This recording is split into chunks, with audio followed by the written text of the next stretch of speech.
بسم الله الرحمن الرحيم. النهارده هنعمل معاكم طريقه الملوخيه ازاي ما تغمقش منك، وازاي تفضل خضره وتبقى مسكره وجميله وما تبقاش مرقده في الحل. اهم حاجه الملوخيه تكون بالطريقه دي، ما تكونش نشفت قوي، ما تنشفش قوي، عشان لو نشفت منك هتسمر وهتبقى مش حلوه. لازم تكون مطريه شويه كده وايه ومبلوله شويه كده زي ما حضرتك شايفه بالظبط كده كده بالطريقه دي، ولا هي ناشفه ولا هي مبلوله، يا دوبك يعني كده تكون ايه كانك ايه رشاها بسيط كده. هتلاقيها احلى ملوخيه معاكي ما شاء الله، هتبقى زي العسل وهتشوفيها خضره.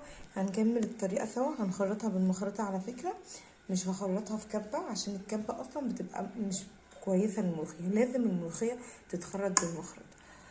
اللهم صل وسلم وبارك على شفيعي وحبيبي رسول الله. بعد ما اتخرطت اهي الملوخيه، انا عايزاها كده تبقى طريه كده، يبقى نفس القوام كده، ما تبقاش هاي